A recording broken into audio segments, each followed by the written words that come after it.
Today we are going to be working on the tank of the Mark Burch race car. There's a little different type of vinyl we don't ever use. We never really had it. It's a brand called Substance. It used to be back in the day you would use this material and it wasn't flexible. Well, recently they came out with a rapid air, basically a wrapping material in it. The thing about this material is it's super grippy. It now allows you to flex. Well, what I've found out, I've actually started on the other side of the tank, and what's happening is you actually got to warm it up to move it. It's a lot like wrapping chrome. Chrome is a really thick vinyl that you got to really kind of put some force into to get how you want it. But yeah, take a look and see how it's going. Check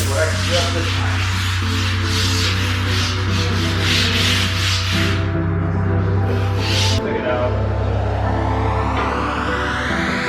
There you go.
Supposed to be pulling.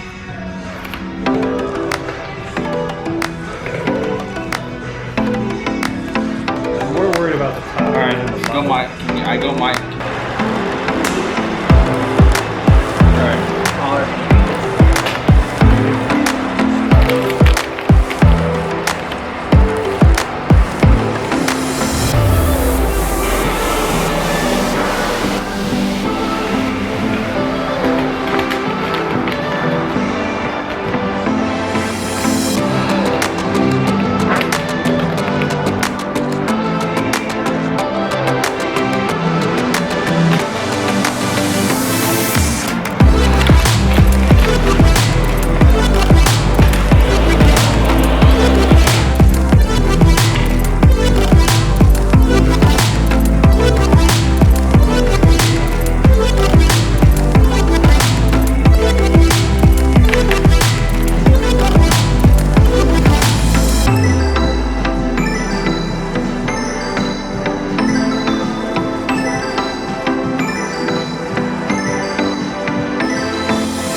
see. I got all the wrap on the tank. So far so good, looks pretty sharp. Definitely a lot of big learning curve on this stuff. It wants to stick to itself extremely hard.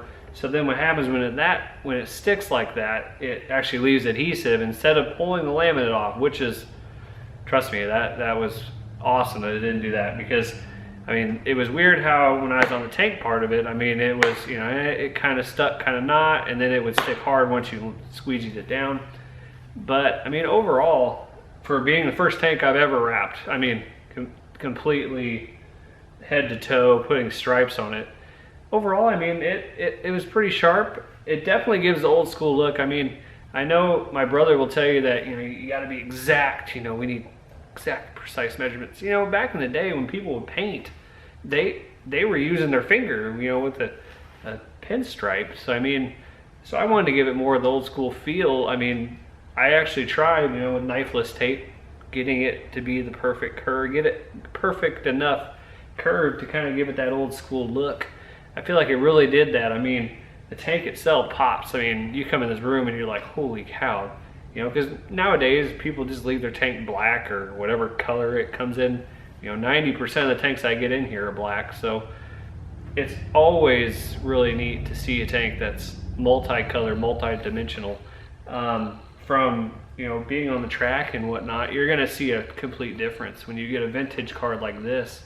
And it definitely, even from stands, you're gonna be like, wow.